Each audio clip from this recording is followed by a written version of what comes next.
Whatever the occasion, effortless elegance is right this way. Because Hilton brings you new ways to stay courtesy of the Nomad London. And it doesn't stop at award-winning dining in a space draped in velvet and illuminated by vintage chandeliers. No, this day goes beyond with unparalleled personalized service and attentive hospitality. Oh, and did we mention the Nomad London can be booked using your Hilton Honors points at Hilton.com? Hilton, for the stay. Is anyone out there? Another salesperson enduring the endless search. Exhausting. If you want to get right to the right conversations, you need LinkedIn Sales Navigator. Whether you're looking for new leads or strengthening existing relationships at your top accounts, get right to the right conversations with LinkedIn Sales Navigator. Try LinkedIn Sales Navigator now with a free 60-day trial at linkedin.com/trial. That's linkedin.com/trial. Terms and conditions apply! Hello and welcome to Backlisted, the podcast which gives new life to old books. Today's show is a departure in format for us because we're here not to discuss a single book, a single author, even a single genre. We're here to dust off a whole category of publishing, one that defines itself not by what the books are about, but where they're destined to end up. The coffee table. I'm John Mitchinson, publisher Unbound, where people crowdfund the coffee table books they really want to look at. And I'm Andy Miller, the author of The Year of Reading Dangerously, a volume still not available in a lavish illustrated anniversary edition. Yet. Yeah, gotta monetize that intellectual property somehow. And joining us for our discussion today is our producer, Nicky Birch, who claims... we had a really fun discussion with her where she pointed out that she was uncertain whether she owned many coffee table books and did not indeed own a coffee table. True to form. I'm playing my role part. No. Shame. I have managed to find one or two which I can dig out from the big bookshelves. John, do you want to just say a little bit about why we decided to make this show? Because it sort of... It came together unexpectedly. We're going to say that. Go on. Why did we decide we needed to do this? There's always a challenge, isn't there, in talking about stuff which is primarily visual in a non-visual medium. And as listeners will know, we relish such a challenge. I think it came out of a discussion that we were having when I was literally in a conversation at work that afternoon about the apparent demise or the certain shrinking of the large coffee table format book. Do you mean shrinking like shrinkflation, like they're getting smaller, or that there's less of them? Well, I think we're going to have to discuss that horrible word I've never heard before, shrinkflation. But the idea, I think there is a sense in which the format is definitely morphing into something different. I would like to say, if Backlisted, Backlisted exists in defiance of supposedly the decline in reading, the decline of the book, the decline of literary culture. Yeah. Okay, so for me, I know John and I and Nicky as well all feel this. I love beautiful objects. Indeed. And coffee table books are beautiful objects that are books. We'll try and expand on that definition a little bit. But I wish I had hundreds and hundreds of these things. I love them. I wish I had enough coffee tables on which to display a series of coffee table books. I really, really love them. No guest on Backlisted has ever, as far as I can recall, selected a coffee table book, and I don't expect one. I don't expect one ever will. The nearest we've come to has got to be Fungus the Bogeyman. Yes. In fact, Nicky, where you brought to the table the Fungus pop-up book, which is probably even closer to that's it. Right. So we are thrilled to be talking about this for the next hour or so. What I don't quite understand is what makes a coffee table book a coffee table book? Beyond just being big, is that it? Yes, a large format publication is probably correct, isn't it, John? I think we go for a large format. I think, let's be honest, hardback is important. Yes, it's probably a hardcover, not a paperback. Does it have to have pictures? It has to have pictures, I think. I do think it does have to have pictures. Also, I'll add a further qualification. It has to be reassuringly expensive. Very expensive and heavy. Not necessarily very expensive, but it has to be more expensive than the average book, I think. Which one of us is a publisher at this table? Does it have to be of a suitable weight that every time you move house, you think, should I be getting rid of this book? Do I read it enough? Well, let me tell you, I had an experience of exactly that. I went to visit my stepmother, and she has been ruthlessly reducing the books that she owns since my father's death last year.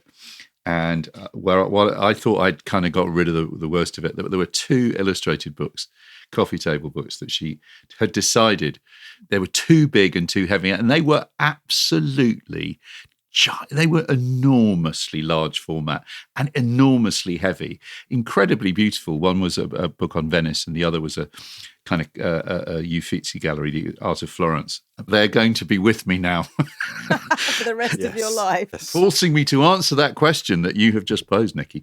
Am I really going to move them? Am I going to put them anywhere? I haven't even figured out where to put them at the moment. There's no shelf big enough.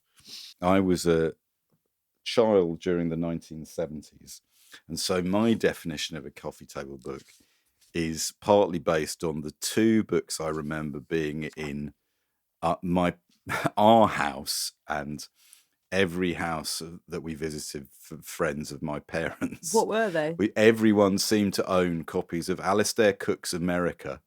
If you're a certain age, you will see that book in your mind's eye. And also something like the Reader's Digest World Atlas of Cheeses. That's what I remember.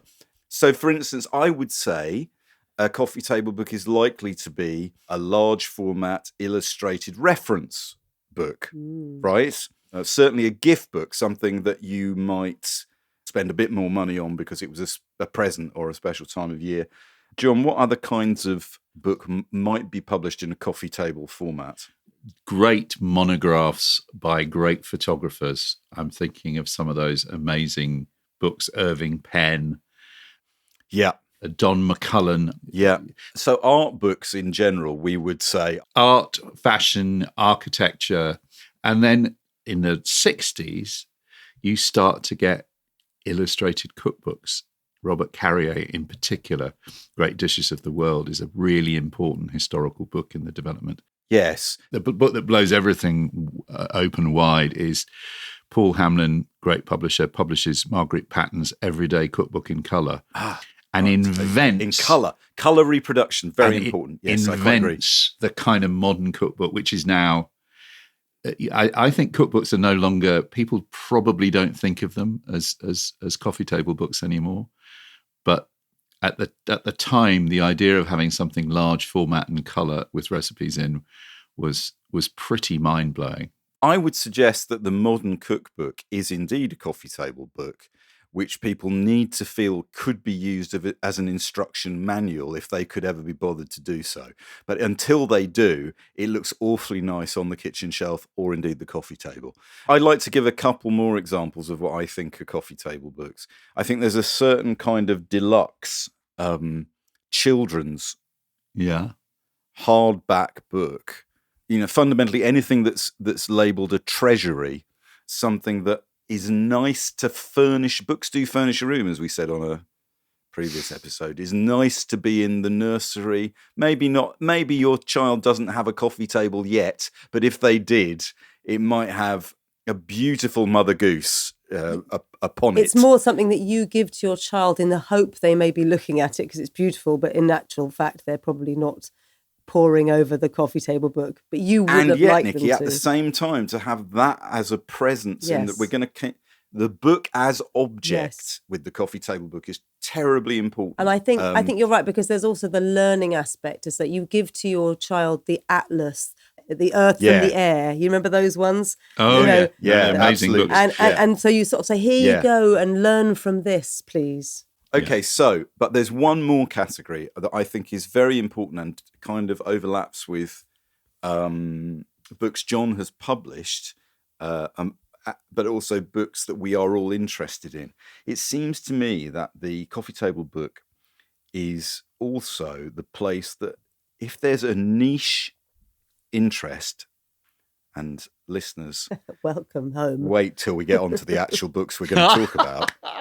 But if there's a niche interest that appeals to a small number of people who will pay a premium price for something beautiful associated with their enthusiasm, Yeah. that is the ultimate coffee table Yes. book. Yeah. Right? What you're buying is an affirmation of your love of whatever weird little subject it is that you have decided to devote your passion to, which you know is shared only by a select number of people. And that's got to be worth a 3-figure sum. That's my guess. But also on subscription, I'm going to talk about a book later on, and John, you must know this model, where the 500 people who might be terribly enthusiastic about NASA, say, can fund the production of an absolutely beautiful and expensive book containing all NASA's Pictures of the designs moon. in a particular era. Pictures. I mean, there you go. There's a very good example of it, right? Yeah. So what is the general market for that? Limited.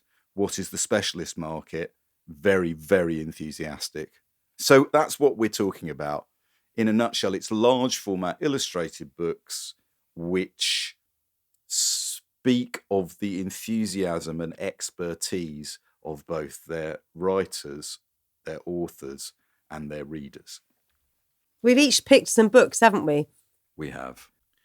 My first choice of book is, it's going to be one of those books that some people, indeed, I've already had this said to me earlier today, is that really a coffee table book? So Controversy on Backlisted. it is absolutely a coffee table book.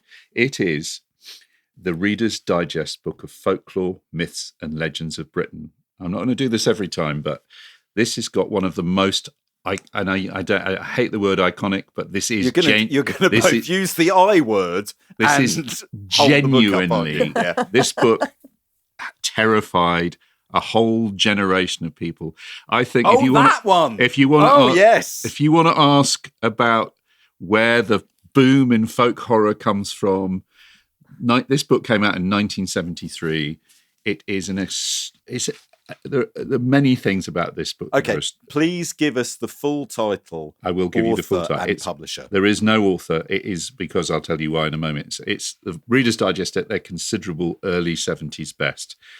It is Folklore, Myths and Legends of Britain, published in 1973.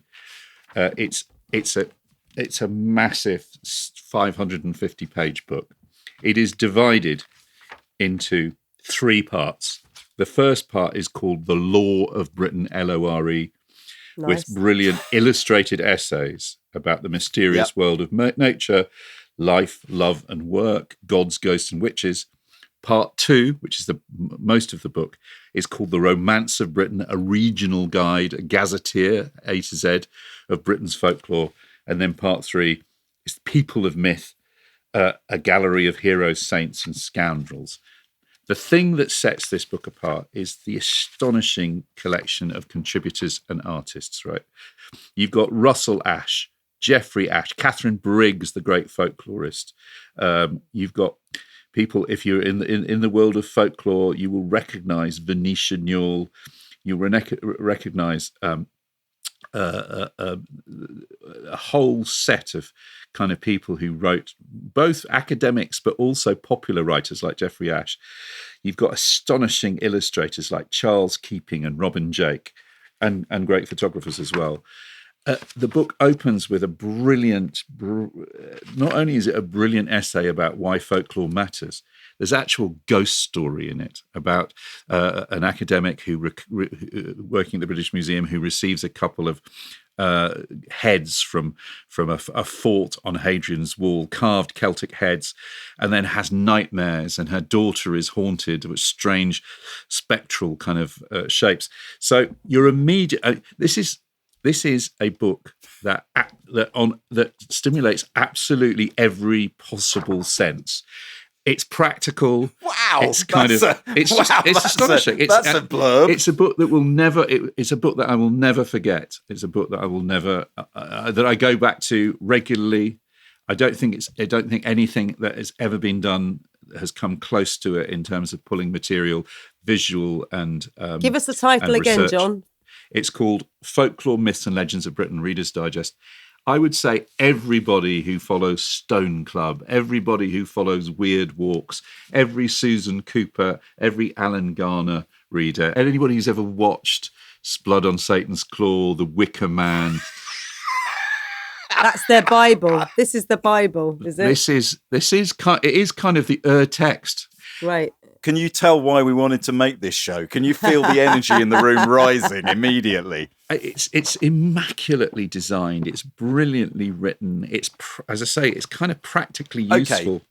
I've got a question then about that. You were challenged on whether or not it is a coffee table book. I would say it passes the test for a coffee table book insofar as it's unlikely, though not impossible, unlikely you would read it from cover to cover, forward to back. Absolutely. You would be more likely to open it, browse it, dip into it, right? That seems to me to be one of the characteristics of a coffee table And it's book. super niche in the way that you said, Andy. Absolutely. And it positions you as a type of person who is into folklore. But let me ask you, John, do you know how much it cost when it was published? Do we know? I don't know how much it cost. I have a feeling they're about £20, which at the time was quite a lot of money. Yes, right. Okay. But, so certainly a gift book, almost certainly a coffee table book, with all due respects to you. And I checked this morning. This is going for £100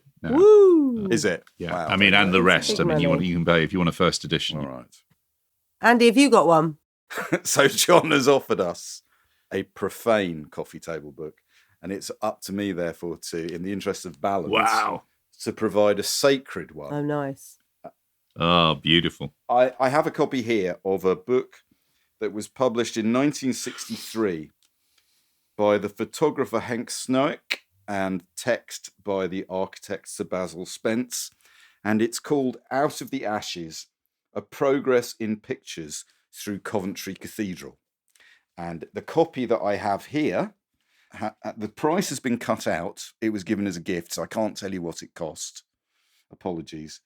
But it says, "To Brenda and Clifford, fond love from Phyllis and John, Christmas 1963.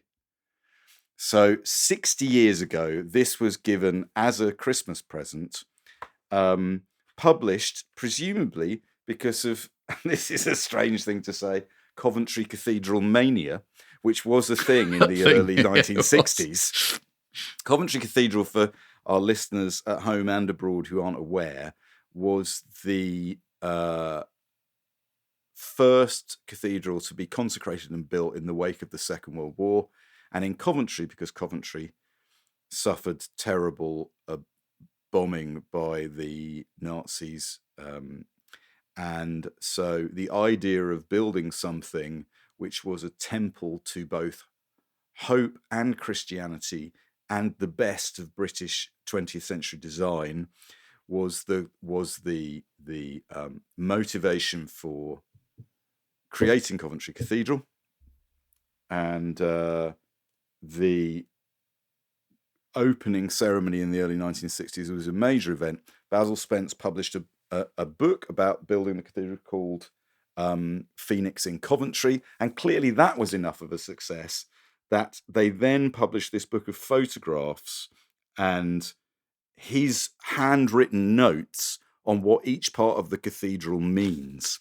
And I can tell you, as somebody who is my passion for Coventry Cathedral knows few bounds. And I didn't know this book existed until about a year ago when I found a copy in a library.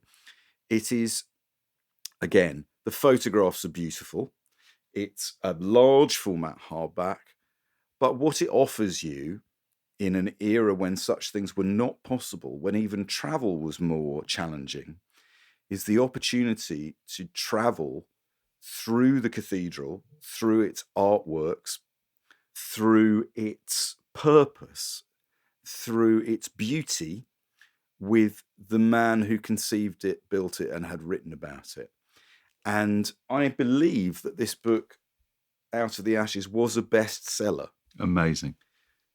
Right? In other words, people wanted a souvenir people also felt that the cathedral was an achievement worth commemorating.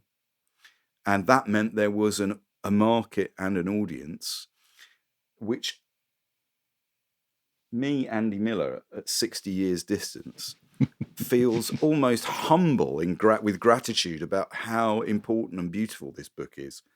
It's the thing I was talking about earlier. If you have a passion for a subject and somebody has gone to the time, effort and trouble of commemorating it between hardcovers in an appropriate manner, which allows you to share their passion, their respect for whatever it might be, why would you not want to buy that and give it to friends as a Christmas present in 1963? I mean, the thing is, I love this show. I love this show because it's so hard to talk about this book without going, look at it. Look at it. You can look at it. But look at it. Anyway, it's called Out of the Ashes, A Progress in Pictures Through Coventry Cathedral. Actually, you touch on something that's very, I think, really important about this genre, which is it does have a relationship to religious devotion.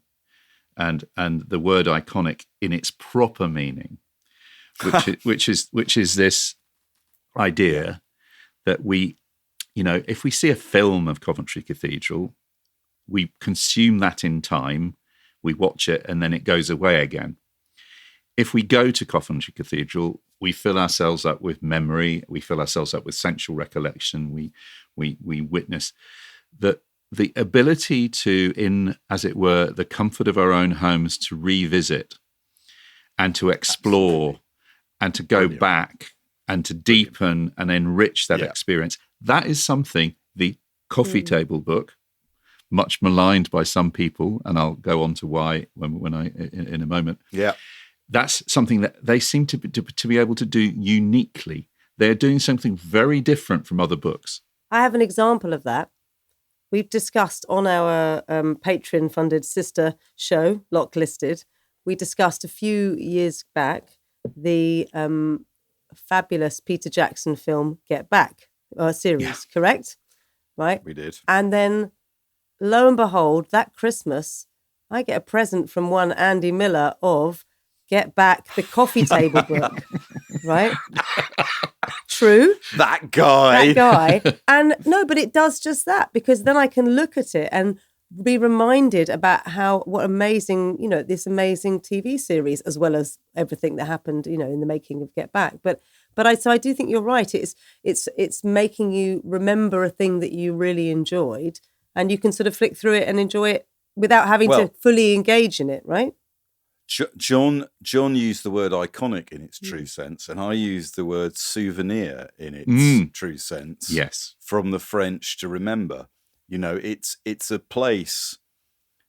The coffee table book is a place you can go effectively, and to contemplate this thing that either provokes memories or is an image of beauty, or we're getting carried away here, aren't we? But Nicky, on our Patreon, on the Backlisted Patreon, we asked subscribers to nominate their favourite coffee table books. I wonder, it might be nice to hear a few of those now. Oh my God, we had so many responses. So thank you. Yeah, thank you guys for responding. It was lovely, and lots of people saying how important they were and how lovely. Had a nice message from Veronica Steinberg, who says coffee table books actually had a major impact on her life, which is lovely.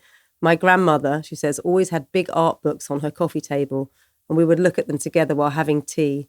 Our two favourites were Monet by Robert Gordon and Andrew Forge, published by Abrams in 1983, and The Art of Emily Carr by Doris Shadbolt, published in 1979. The coffee table books and my grandmother fostered my love of art, and because of them I studied art history, and now I'm an archivist, and it's a field I wouldn't have got into if art history hadn't introduced me to the job of field museum archives. She says, I don't have a coffee table currently, but I still love coffee table books. There you go. Well, do you know what? You go. That's wonderful. Brilliant. Right, okay, Brilliant. But also, I believe we talked about this in the past. When there's a major exhibition in London or Manchester or Glasgow or wherever, or New York, many people will not be able to attend that exhibition, but they can access the catalogue, the coffee table book. And I've talked in the past, I remember, about what a pleasure it is to actually read one of those catalogues. You love those but books. but they serve the function our friend there was talking about, and John was talking about, is that they are a place you can go if you want to contemplate the work of a particular artist or whoever, and you don't have airfare to MoMA. You can still look at a beautifully reproduced book. Yeah, a lot of people have said that. Michelle Metcalf, she said the same thing. I'm very impulsive procurer of museum-published coffee table books from special exhibitions. I have photography books on tattoos and fashion. And my favourite, which I'd love to be able to lay out on a nice coffee table book, but my cat likes to chew books, horror, is Reigning Men, REIGN, Reigning Men, Fashion in Menswear, 1715 to 2015. It was a special fashion exhibition at LACMA, Los Angeles County Museum of Art, and probably cost me about $65 back in 2016, but well worth it because the photographs are gorgeous and takes me right back to being able to see the real clothing in person. So exactly that. People really enjoy having these mementos, and particularly where, from these art exhibitions and from these very beautiful things that they can have a look at in the beauty of their own home. I've got the exhibition catalogue on the shelf over there that accompanied the Mary Quant retrospective at the V&A a few years ago. Totally wonderful. There's also one more thing I want to just say from the patrons. Simon Oliver points out something I think which we haven't yet mentioned, but is really crucial and to all of coffee table book discussions. He says he has quite a few so-called coffee table books. Which one is casually lying on the coffee table depends on who the visitors are. And how shallow am I? Yeah, well, we are Simon. We are coming on to that very topic in a moment. John's going to give us a brief history of the coffee table book, but because this is Backlisted and we believe in being thorough, first I'm going to give you a brief history of the coffee table, because in fact the coffee table book is with us sort of as a function of the coffee table. Coffee tables, in a nutshell, are derived from occasional tables that would be used in well-to-do parlours or living rooms in the 1700s. And as, this is true, I love this fact, as the backs of settees, fashion dictated that they got lower and lower, it was impractical to have very tall tables to one side of your settee. So instead, a fashion developed for low tables in front of the settee on which you would take your tea. They weren't known as coffee tables, they were known as tea tables. Now that I can get behind. Okay, right, yeah. So that becomes a kind of staple of the Victorian parlour. But once you get into the early 20th century, the idea of a table in the middle of the room, plus changing fashions in what people drank in their living rooms and their sitting rooms, meant that a tea table becomes a coffee table. And furthermore, the coffee table becomes one of the main vehicles of display in any living space. Therefore, what do you choose to put on your display table to remind not just other people, but yourself of your uniqueness, your identity? It might well be a book. And therefore, these objects that we love so much are the direct product of historical changes in living environment, from occasional table to tea table to coffee table, or what's known in the States as a cocktail table. Indeed. Yeah. So John, when does the coffee table book start adorning the coffee table in earnest? A couple of things. One is post-war printing technology begins to improve. Colour printing technology begins to improve.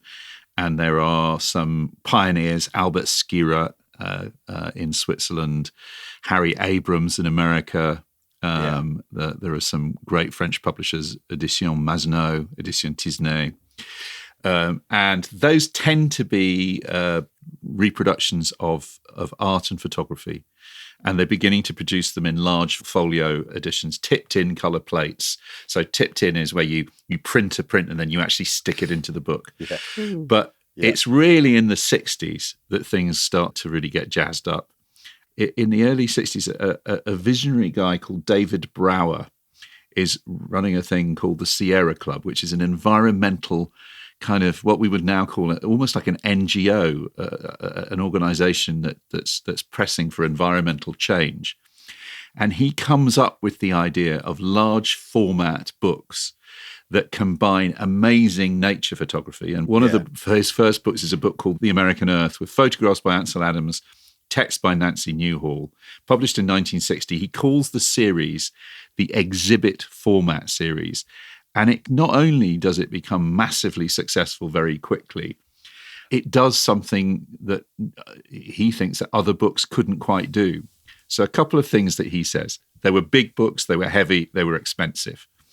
We need a page size big enough to carry a given image's dynamic. The eye, this is crucial, must be required to move about within the boundaries of the image, not encompass it all at one glance. So that was pretty revolutionary at the time. The books were produced with exacting standards, printed on expensive paper, designed with exceptional care. The photographs exceeded the reproduction quality found in other books and magazines. Even the typography required a matching elegance. Their books carried a high price tag and were clearly aimed at an affluent audience, consumers who desired, in Brower's words, a prestige item, something they could display in their homes.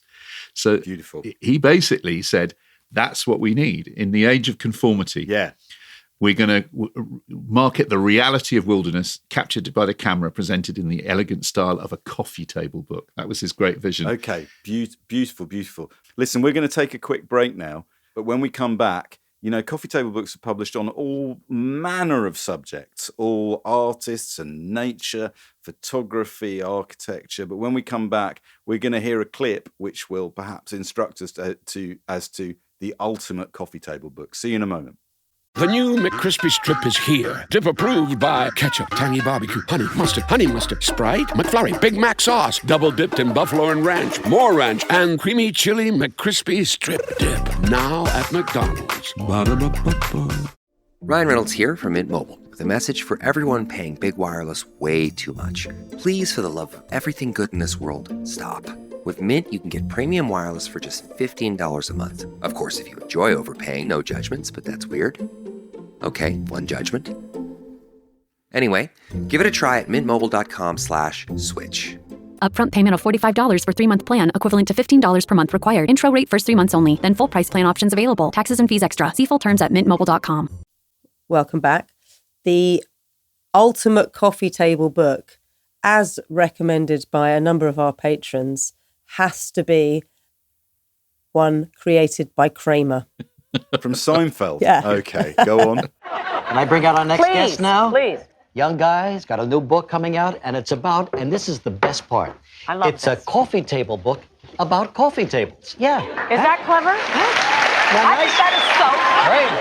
So, coffee table book about coffee tables. Yeah. Have you always had an interest in coffee tables? Because really, I love coffee tables, and I thought I was the only one. See, the beauty of my book is, if you don't have a coffee table, it turns into a coffee table. Look at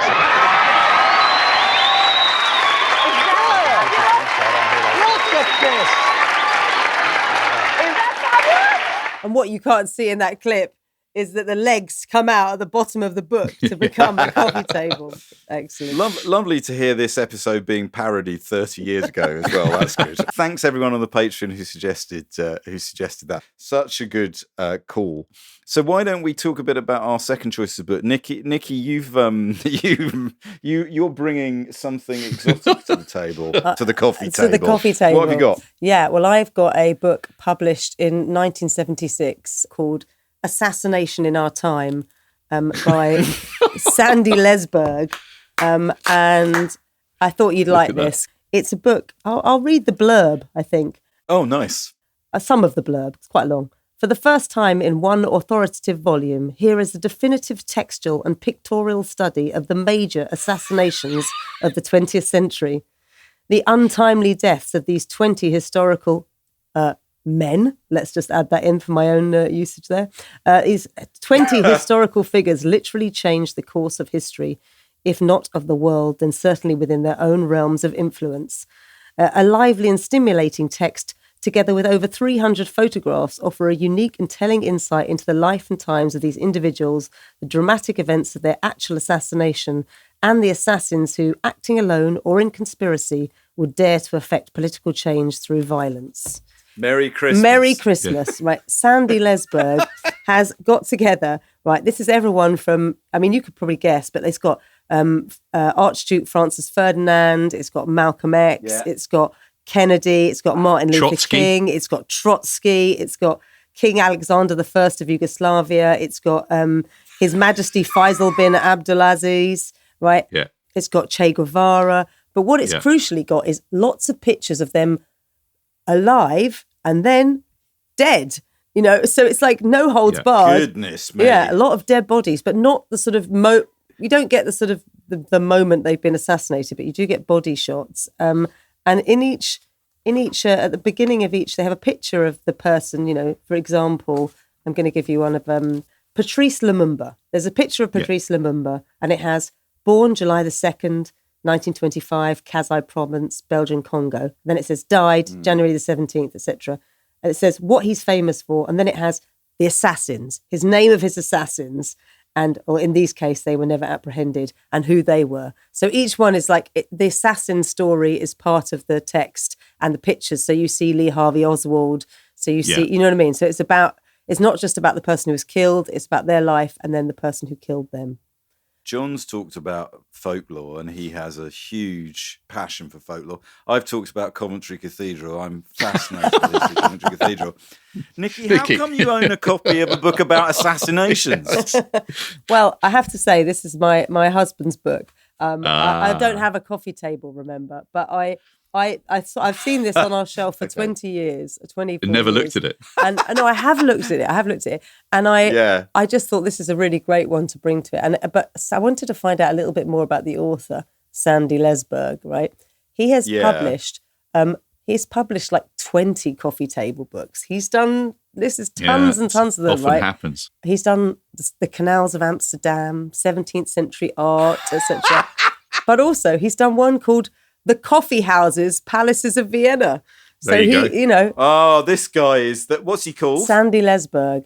And if you want to get the Neville Shute of coffee table books. He is. If you want to buy The Assassination, it is available right now for 70p on Amazon. So, you know, guys. Wow. You too can find out of it. It is good. It's a great book. That up. So that is significantly cheaper than either of the books we've talked about so far as well. Good. Well, this is the other thing that happens, talking about the economics. Sandy Lesberg, in a way, is a kind of, he will stand in for the kind of heroes of the explosion in the 60s, 70s, 80s of coffee table books, because basically Paul Hamlin, George Weidenfeld, a whole generation of publishers who arrived in this country from refugees from Nazi Germany, completely revolutionized English publishing.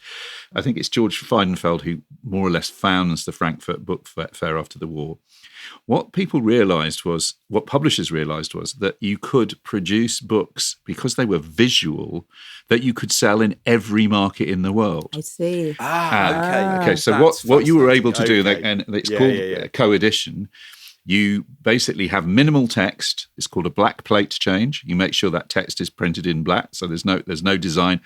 One publisher in this country, it used to be in this country, now they would be printed in the Far East or in Eastern Europe, can print an edition for all the co-edition partners across the world, right, and make incalculably large sums of money. It was a brilliant way of making money. You wonder why every secondhand bookshop is full of books on bridges of the world, gardens of the world, markets of the world. Fascinating. Things of the world, that appeal to everyone. I see. Yeah. So It explodes in the late 60s and becomes even more insane in the 70s. I was thinking it's like those shampoo adverts where you don't really see someone's mouth moving because you know they're being the voiceover is in different languages. Exactly right. That is exactly right. It can be run in 20 countries simultaneously. Yes. Yeah. Can I just talk about my second choice of a book quickly?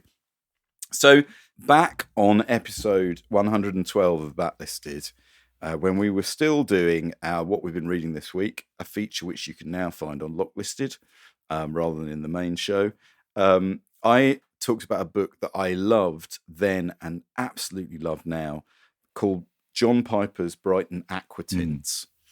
The very definition of a coffee table book, a large, beautiful illustrated book. I've already talked about Coventry Cathedral. John Piper, of course, contributed the baptistry window in Coventry Cathedral. Anyway, just before the Second World War, he published a book called Brighton Aquatints, which is his pictures of specific places in Brighton, in Sussex, in the UK, accompanied by text. And a small publisher called Maidstone Press had brought it back into print for the first time since the 1930s and created a book about the publication of that book. Anyway, one of their more recent publications is a trilogy of books that were originally published in the 1920s in France, which were called boutiques. And Maidstone had republished Eric Ravilius's book High Street to great success. Well, this is the French equivalent of High Street by Ravilius. And there are three of these books. I'm just going to talk about this one. And I'm going to read from the foreword. Imagine for a moment that the literary greats of 1920s Paris were not in fact writers, but shopkeepers. What kind of shop would Colette, author of La Vagabonde, open? And how about Max Jacob, André Gide, or Marcel Proust? This is the delightful premise of the 1925 book Prochainement ouverture de 62 boutiques littéraires, a visual jeu d'esprit conceived by illustrator Henri Guillac and writer Pierre Macolin. In their book, 62 authors from the Parisian literary scene are reimagined standing in the doorway of their own shop, each of which is named after a play on the author's most famous or latest work.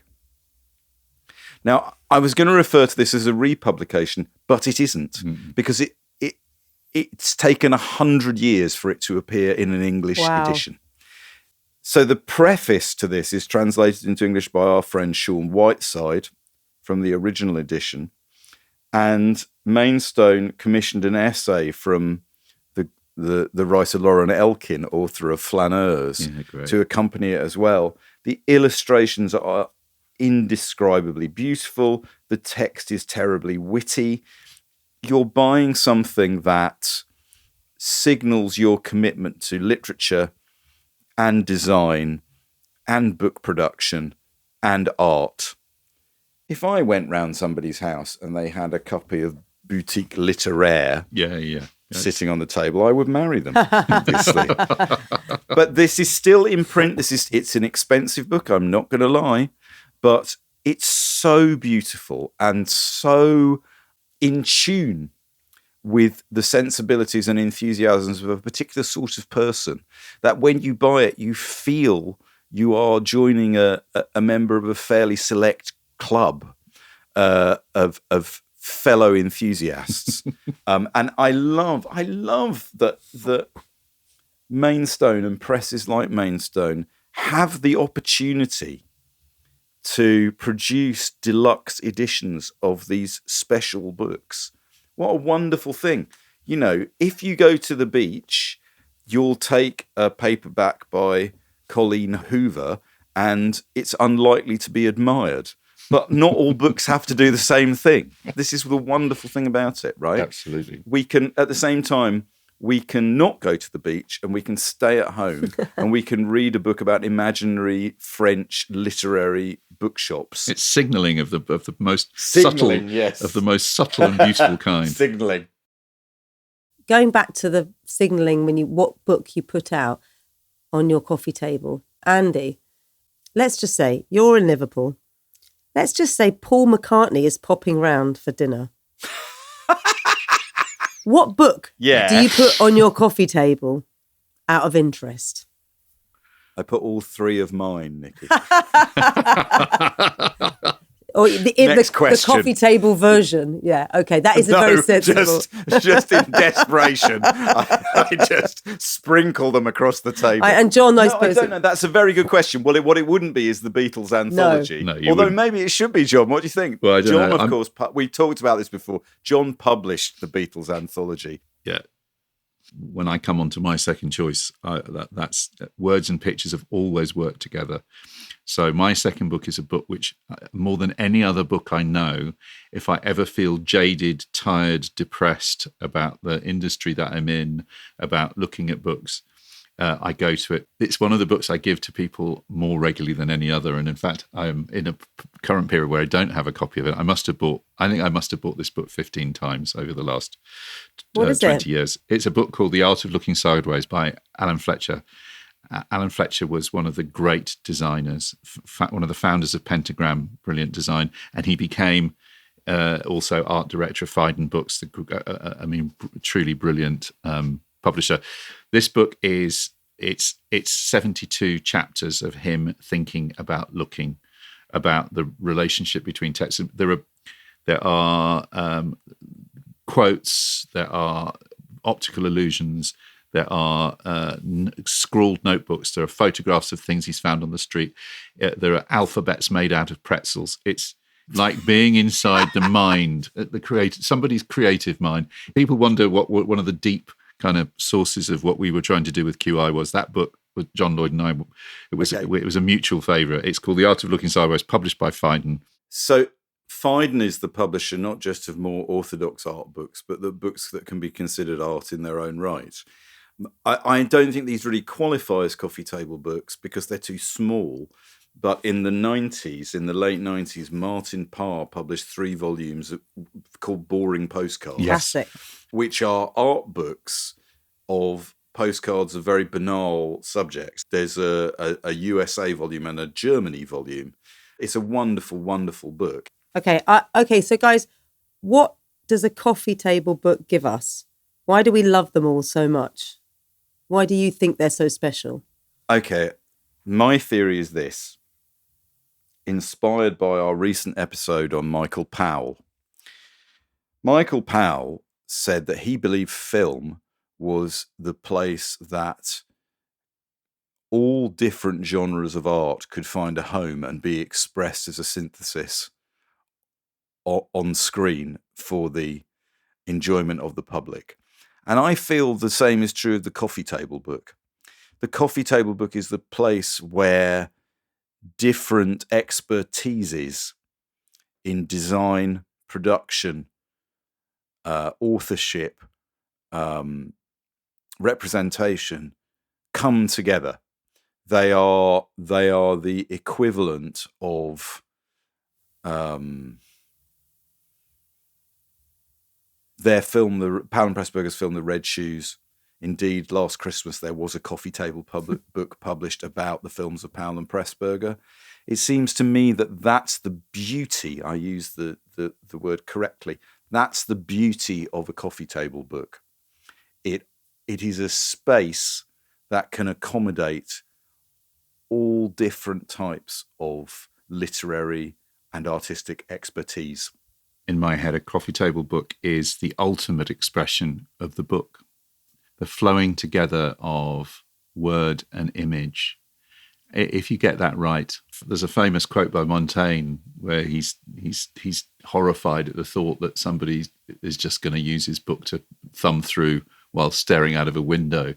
That's exactly what I feel books should be like. Great illustrated books are like small shrines where we go to get inspiration, to retrain our eyes, to retrain our minds and our thoughts in order to see new possibilities. They're the highest expression of the art of publishing, of design, of all of the things of typography.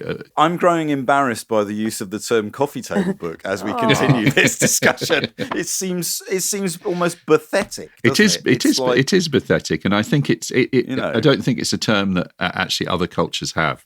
Presumably, though, as someone who's working in layout or something, and typesetting and all those things, this must be the biggest. It's a big job, isn't it? It's like the fun, the real, the most creative work you can do. And when it works, on this kind of work, like Madonna's Sex, when it works, or like the Beatles anthology, and you sell, 500,000 copies of a £40 book that is, as Andy said, full of text, full of images.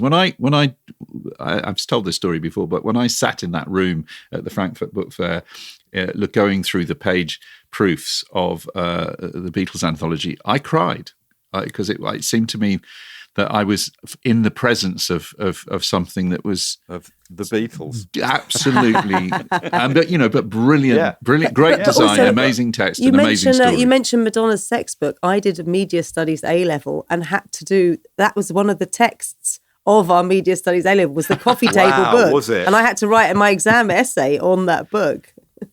I mean, I remember when that was published. Yeah. It sold 1.5 million copies. Whoa. It's still the best selling coffee table book of all time. It's also one of the most in demand, out of print books. But the Martin Amis called it something like the jaded confection of a something scandal monger, didn't he? It's a brilliant phrase. Also, I would. Well, we're freestyling here. How much less shocking Sex by Madonna would have been had it been published in the age of the internet. Yeah. It's almost like the last 20th century scandal object. And it's Mylar package. And sweeps everything away, right? Everybody having to sign NDAs before they were able to look at it. It was mad. Amazing. Nicky, why do you think? Okay, we've answered your question. I'm going to ask you the same question. Why do people like them? Why do you have them in your house? Even though you don't have a coffee table, you've got a coffee table book. Why? I think you're right. It's like an object, more than a book. I think they're objects and collectible objects. And I think, it's the people who collect vinyl will collect coffee table books. Maybe. I think there's a...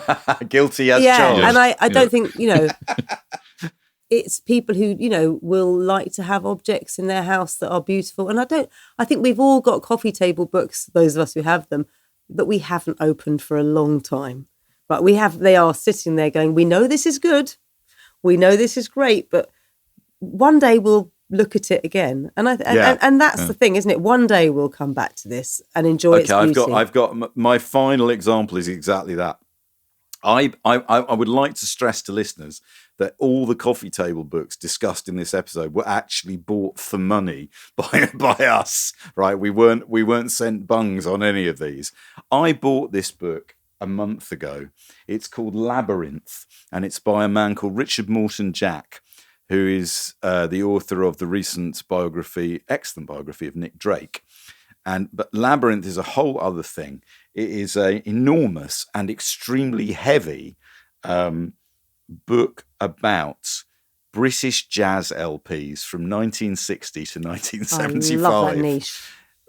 But the thing is, Nick, it's so beautiful. It's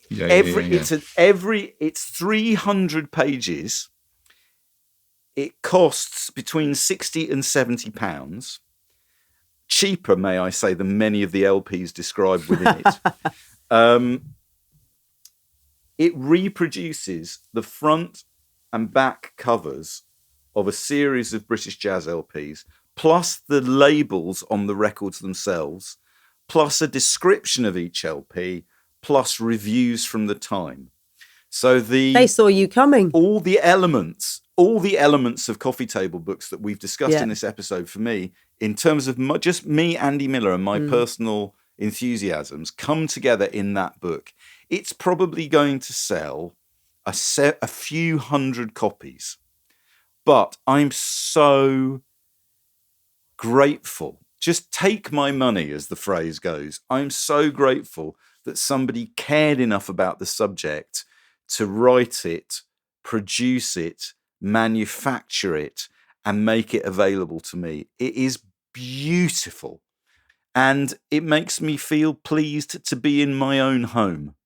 Every time I walk into the room and see it like the monolith it is on the sideboard, I think, oh, that's nice. That's my final choice. John, what's yours?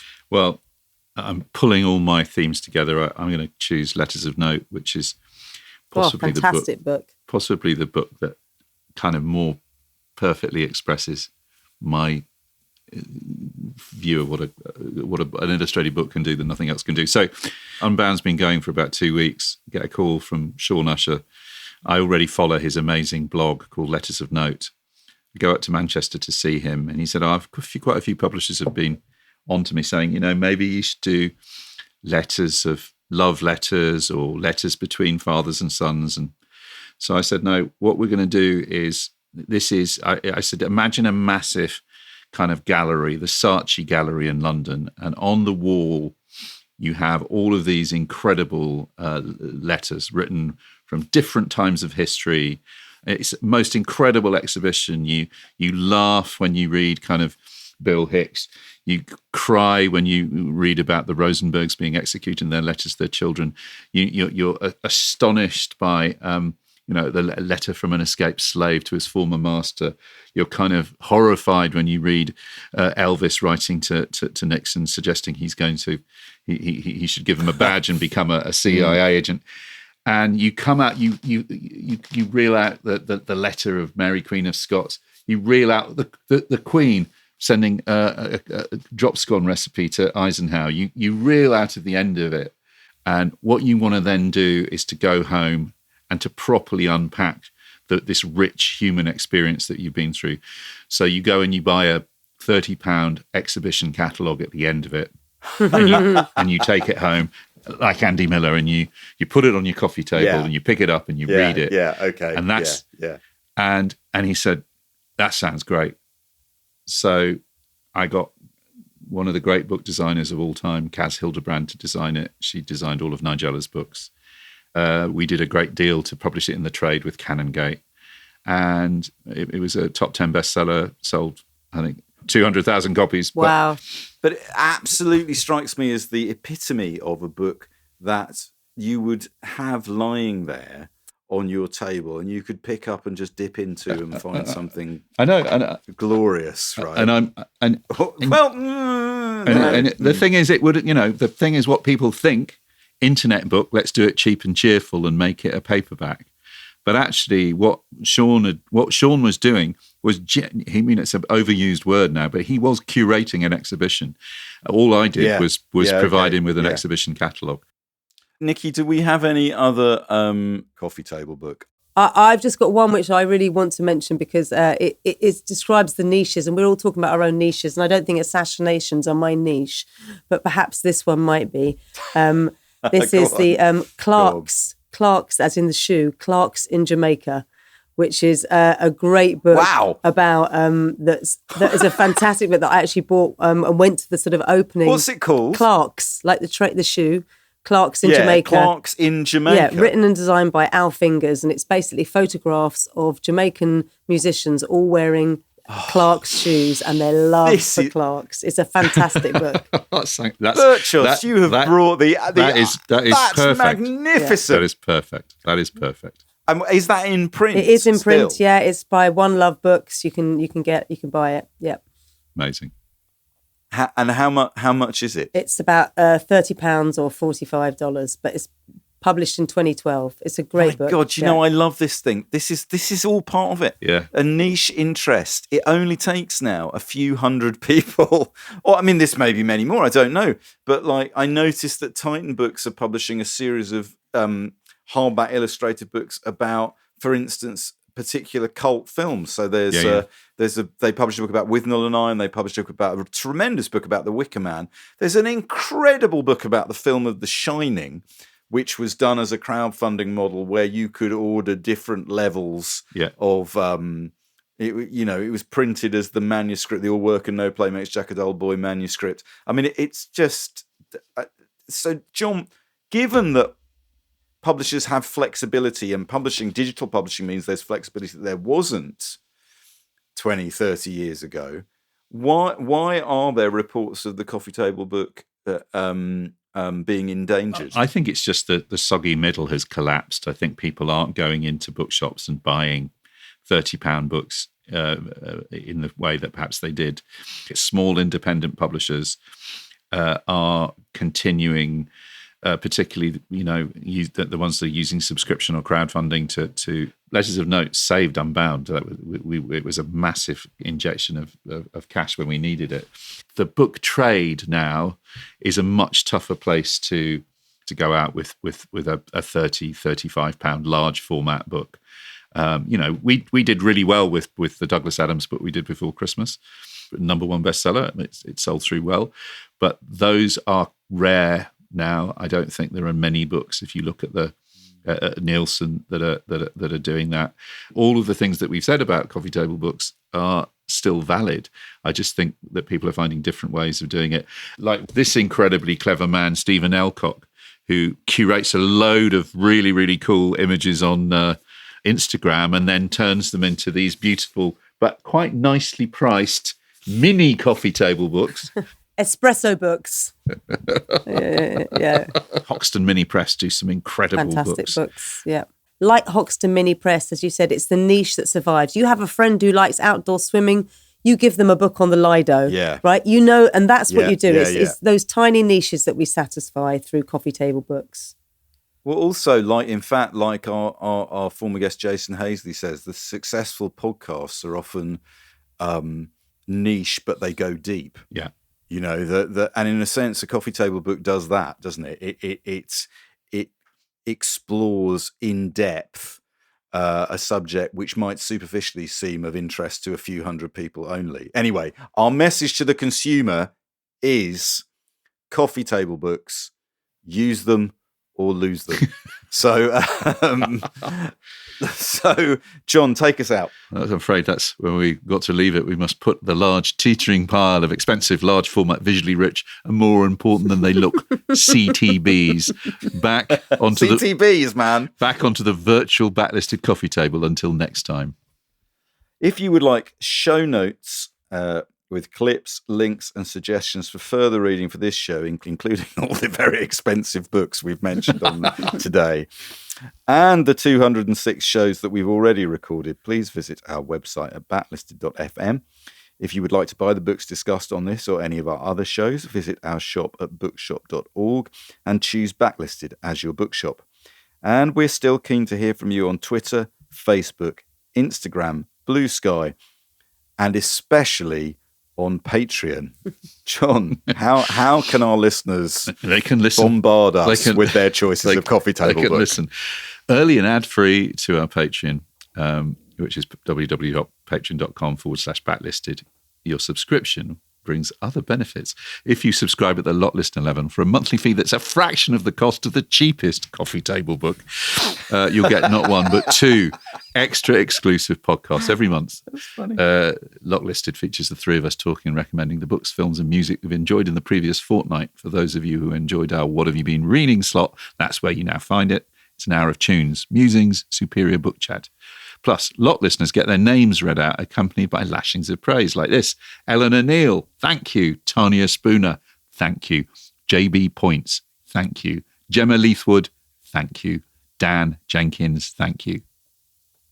Michelle Garneau, thank you. Peter Merritt, thank you. Jonathan McNaught, thank you. Jill Bennett, thank you. Peter Lavelle, thank you. Thank you for listening. We'll see you in a couple of weeks with a more traditional kitchen table episode of Backlisted. See you then. Bye. Okay. Bye-bye. Bye.